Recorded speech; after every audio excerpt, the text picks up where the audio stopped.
illallah. Of course, there's an implicit condition as well, and that is that one must follow these 7 conditions until he dies. It's understood. If you reject any of these conditions before your death, then obviously you have rejected La ilaha illallah. What counts is a person's iman at the time of his death, and not if he was a mu'min and then a Muslim and then he rejected Islam. It doesn't matter. So there's an implicit condition as well. So some scholars have said 8 conditions, but it's implied. I don't see the need to say an 8th condition that you die upon it. It's understood that a person must follow these 7 conditions until he dies. So these are the 7 conditions of La ilaha illallah. If a person says it with these conditions, then and only then will he obtain the rewards of it. And if he says it not having these conditions, then he will not obtain the rewards. Now there are levels of each of these conditions. There are levels, for example, of inqiyad, of ikhlas, of mahabba.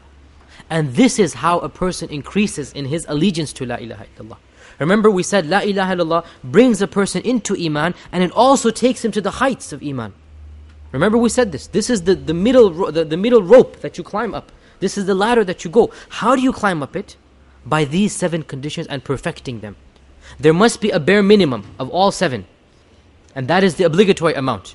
As you perfect each of these 7 more and more and more, you climb higher and higher to your allegiance to La ilaha illallah. The more you submit your soul, the more you love Allah and His Messenger, the more you have ikhlas, the more you have acceptance, so on and so forth, you rise in your iman and allegiance to La ilaha illallah. And the less you have it, the lesser is your iman. And we said there is a bare minimum of each one of these things. If you go even below this by showing any of these to other than Allah, then your La ilaha illallah will be rejected from you, even if you verbalize it.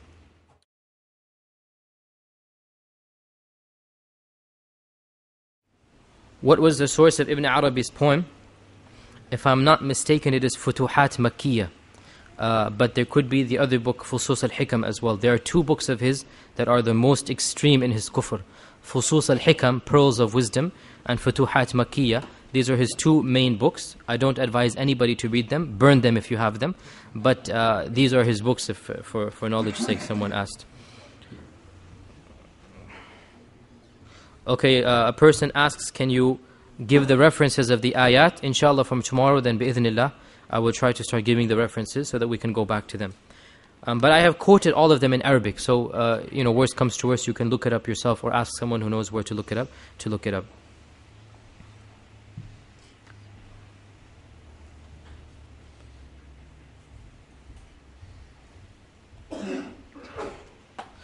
Okay, this is a more philosophical question.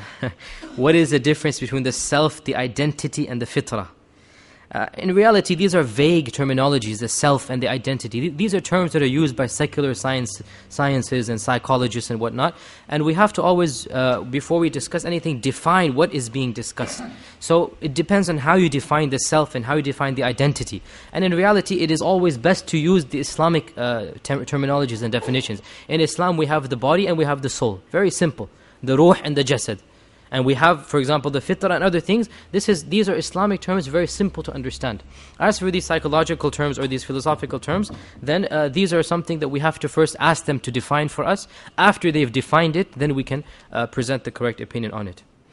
How does one know if he really believes in Allah Azza wa Jal?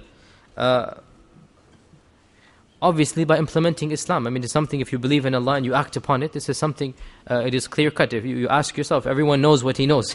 This is a part of knowledge. You might want to ask, how do you know if you have iman? This is probably a more appropriate question. You look at how much you are implementing Allah's commandments. This is how you know your iman. Iman is proportional to the efforts that you are showing. Your prayer, your salah, your zakah, your taqwa, your khushu', your fearing of Allah, your avoiding sins. This is a manifestation of your iman. The closer and the better you are, the stronger your iman is. What is the difference between shirk and bid'ah, shirk and innovation? An innovation is an act which has been introduced into the religion and was not present in it. So something which is introduced into the religion, this is a bid'ah. Shirk is to direct an act of worship to other than Allah. Or if you like a better definition, and we will discuss shirk in great detail inshallah tomorrow inshallah. Shirk is to give the rights of Allah to other than Allah. This is shirk, definition of shirk. So bid'ah is to innovate something to the religion. A bid'ah could be shirk, it could be kufr, it could be less than that. So if someone innovates grave worship, this is a bid'ah because the Prophet and the Sahaba did not do grave worship. A'udhu billah from that. It's an innovation, but it's also shirk. Because they are not going to the grave and prostrating to them or sacrificing to them or making dua to them. This is shirk. And it's also a bid'ah. For example, a bid'ah is, for example, the celebrating the Prophet's birthday, milad. This is a bid'ah which is not necessarily shirk. If it's just done without calling out to the Prophet ﷺ and you just gather together and celebrate and you chant and you do this and that, this was not done by the Prophet ﷺ, nor was it done by the companions, nor was it done by any of the pious khulafa after him, even with the Umayyads and the Abbasids for many, many hundreds of years. It was introduced in the 4th century of the Hijrah. We might discuss this in a future session. But this is an innovation, bid'ah. Okay? So this is a bid'ah which is not shirk. If it's done with, it's possible there could be shirk involved if you call out to the Prophet ﷺ, but if there is no calling out, it is a bid'ah. So every act of shirk which is done by Muslims must be a bid'ah, must have been introduced. But not every bid'ah is an act of shirk.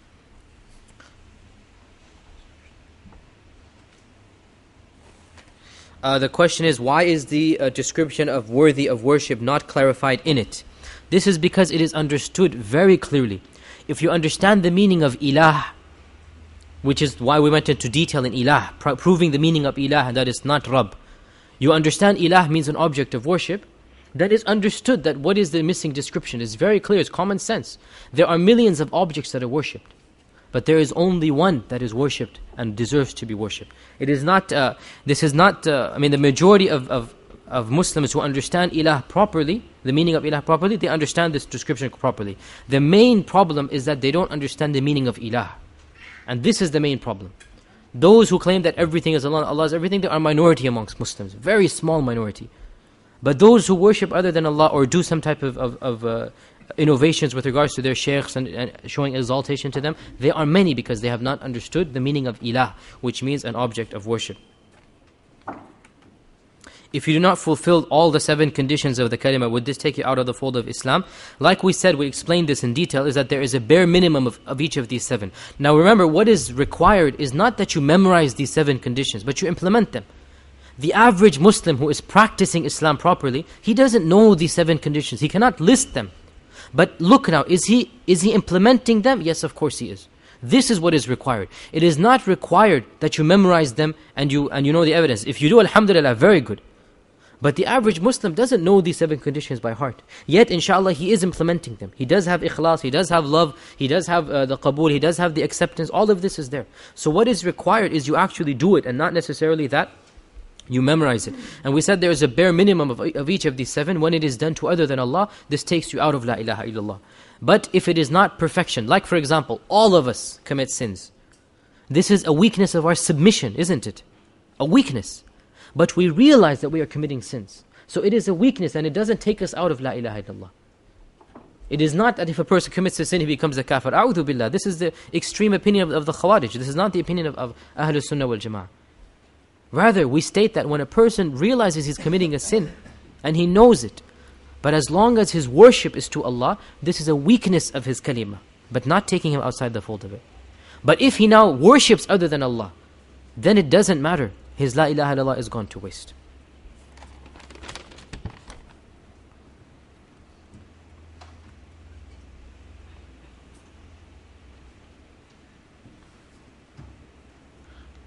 Okay, this is a question about the hadith I quoted of the 99 scrolls and the one bitaqa, or the one card. And they're asking that how can you understand this hadith when we know that the Prophet ﷺ said that a man who doesn't pray will be with Fir'aun and Haman and others. And how can he have fulfilled the conditions of La ilaha illallah? This is a very good question. Realize that this incident of the 99 is a solitary incident. Every Muslim will have La ilaha illallah, but it will not happen to all of them, will it? The Prophet ﷺ said, one man of my ummah will be brought forth, and this will happen to him. So the general rule is that a person who does not have any more deeds has not fulfilled La ilaha illallah. But perhaps there will be some exception in history. For example, the man maybe just accepted Islam and died, or some exception, some exceptional scenario occurred. where that La ilaha illallah was his only good deed. Likewise, the man of the children of Israel, who did a lot of sins and then he died upon Tawheed, La ilaha illallah. The point is that this is not the general rule. The general rule is that to fulfill La ilaha illallah, you must put it, show it in your salah, in your fasting, in your zakah. All of this is a fulfillment of La ilaha illallah. Now there are exceptional cases, as the hadith of the Prophet in one hadith in Sahih Muslim, he said the last group of people will be a group of people who have never done any good deed, except of course La ilaha illallah. Never done any good deed. This is the exception. This is the final batch to be taken out of the fire of hell. From the time of Adam until the day of judgment, there will be for sure some scenarios, some cases, some people who maybe they accepted Islam, but for whatever reason they didn't implement it. Allah knows their situation and circumstance. So this is the exception that cannot be used to redefine the rule. The rule, as is shown throughout the Qur'an and in the Sunnah, is that Islam must be implemented with good deeds. Iman consists of statements of the heart, belief of the heart, statements of the tongue, and actions, as we know. Iman must be shown in one's actions. Now those people who try to deny this rule, which is mentioned in hundreds of verses, إِنَّ الَّذِينَ آمَنُوا وَعَمِلُوا الصَّالِحَاتِ, as Allah always says, Iman and Amalul Salih together. Hundreds of verses, this is the rule. Likewise, the Qur'an and Sunnah, as the brother or sister quoted the hadith, he who does not pray will be resurrected with Fir'aun and Qarun and Haman. If he leaves just the prayer, he's going to be resurrected with Fir'aun and Haman and Qarun. Just the prayer. How about if he didn't do any good deed? So it is not correct to take one or two ahadith and ignore hundreds of ayat and ahadith and derive the rule from these ahadith. Rather, we look at the whole picture and we say the general rule is that Iman must consist of belief and statements and actions, and it is a manifestation of La ilaha illallah that you practice it. But throughout the millions of years or hundreds of thousands of years of mankind, there might be one or two people or a few people, 0.0001% if you like, whatever the situation, who somehow they believed La ilaha illallah, they said it, but they didn't practice it the way that it should have been practiced. And these are the exceptions to the rule. And this is not the rule itself. And Allah Azza wa Jal knows best. Are our human attributes created? Yes, the human attributes are created. Humans are created, so their attributes are created as well. It is only Allah Azza wa Jal whose names and attributes are uncreated. And then the brother or sister asks that the hadith that Allah has sent mercy down for us, can you clarify this hadith? Yes, the hadith states that Allah Azza wa Jal has divided His mercy into 100 parts.